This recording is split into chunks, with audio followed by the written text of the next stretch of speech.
The champagne flute slipped from Cassandra Whitmore's fingers. She heard it shatter on the marble floor. Then everything went dark. When consciousness returned, Cassandra felt rough fabric beneath her cheek. Not the cold marble of the Grand Meridian Ballroom, something softer, warmer.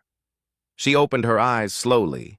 Unfamiliar ceiling, exposed beams, the smell of motor oil and metal. Where was she? You are awake. A small voice. Cassandra turned her head. A little girl sat on a worn leather couch beside her, maybe 4 years old, with strawberry blonde hair in a messy ponytail. She wore denim overalls and a white shirt. "Hi," the child said with a shy smile. "I am Penny." "Where am I?" Cassandra managed.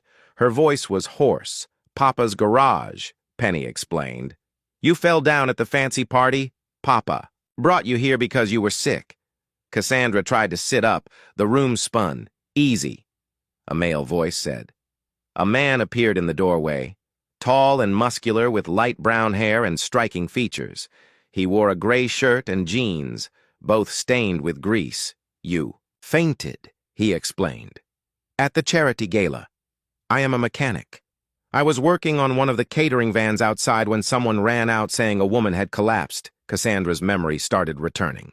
The gala, she had been there representing Whitmore. Industries networking, making appearances. Then the room had started spinning.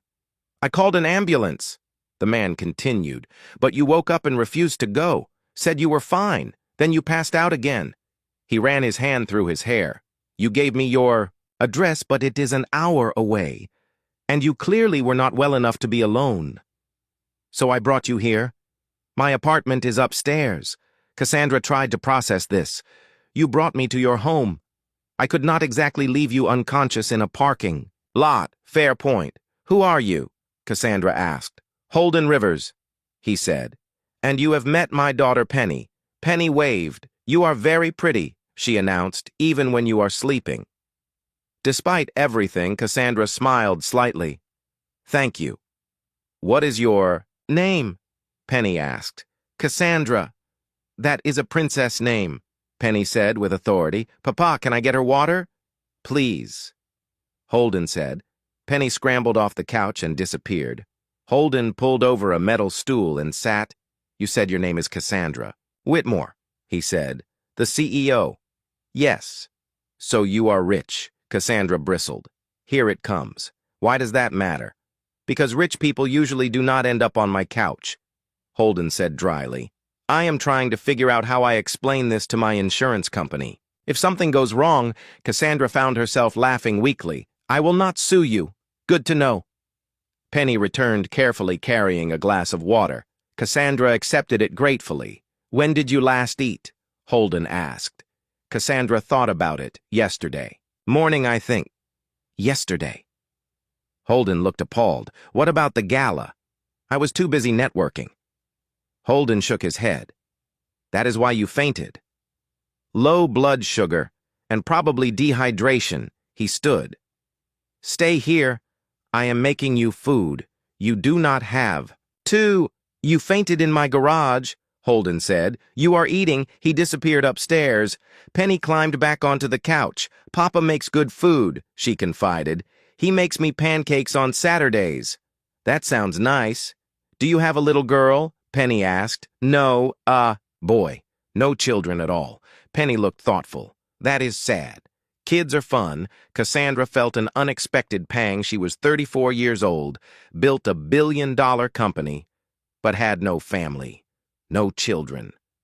"Just work, yes," she said quietly. "I suppose it is. A bit sad." Holden returned with a sandwich and fruit. "Eat slowly," he instructed. "Your stomach is probably not ready for much." Cassandra took a bite. It was delicious, simple but good as she ate. Penny chattered about her toys, about preschool, about how Papa fixed cars and was the strongest person ever.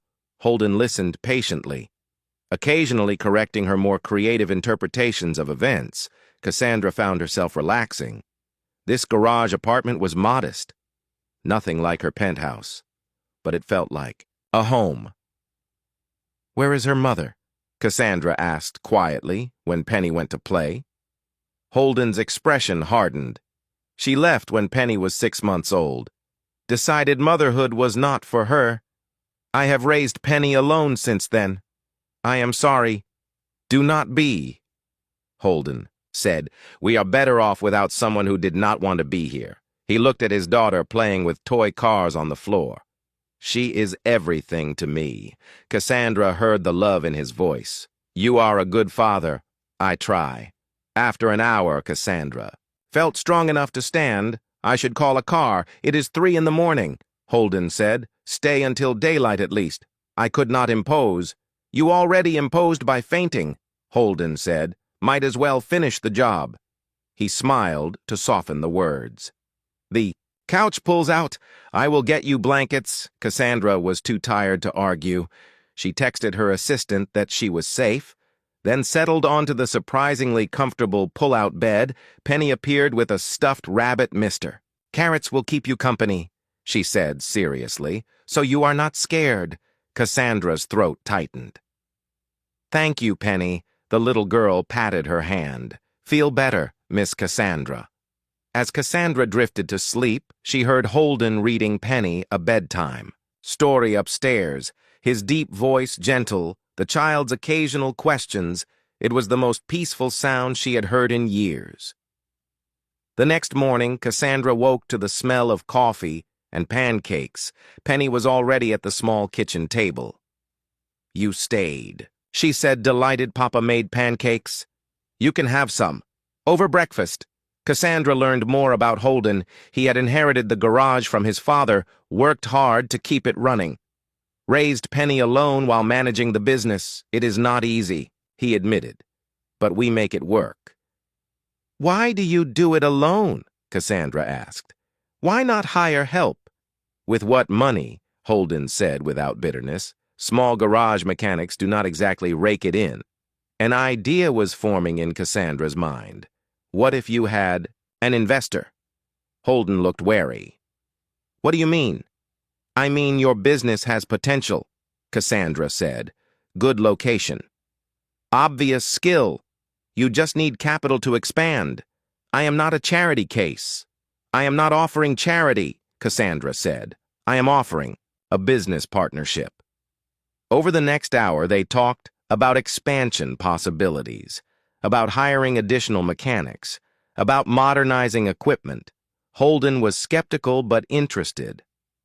"Why would you do this?" he finally asked. "You do not know me. You brought an unconscious stranger to your home," Cassandra said, fed her, "gave her your daughter's stuffed rabbit. That tells me what I need to know about your character." 3 months later, Rivers Auto Works had expanded new equipment, 2 additional.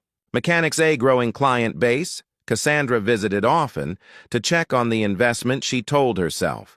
But really to see Holden and Penny, she found excuses to stop by. Brought coffee, helped with paperwork, played with Penny while Holden worked. One evening, after Penny was asleep, Holden and Cassandra sat in the now-renovated office. "Can I ask you something?" Holden said. "Why are you really here?" "What do you mean?" "You are a billionaire CEO, Holden said. "You could invest in anything. Why a small garage?" "Why, us?" Cassandra was quiet, then decided on honesty. "Because when I woke up on your couch, I felt something I had not felt in years." "What?" "Safe," she said simply. "In my world, everyone wants something. Money, access, connections. But you just wanted to help. You did not know who I was, did not care about my money. You just saw someone who needed help." She looked at him. "And Penny, she looks at me like I am just a person, not a CEO or a name, just Cassandra." Holden reached for her hand. "You are just Cassandra to us, a person we care about." "I care about you too," Cassandra whispered. "Both of you.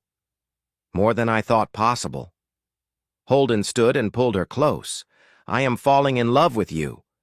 A mechanic with a 4-year-old daughter in Greece, under his fingernails. "I fell in love with you the night I woke up here," Cassandra admitted, "when Penny gave me her rabbit, when you made me a sandwich." When I realized what a real home feels like, they married 6 months later, small ceremony in... The garage penny was the flower girl. At the reception, Holden gave a toast. 8 months ago, my daughter and I were alone, he said. Getting by, managing. Then a woman in an expensive dress fainted in a parking lot. Everyone laughed. I brought her to our couch, he continued. Fed her a sandwich. Let her borrow my daughter's stuffed rabbit. He looked at Cassandra. I thought I was helping a stranger.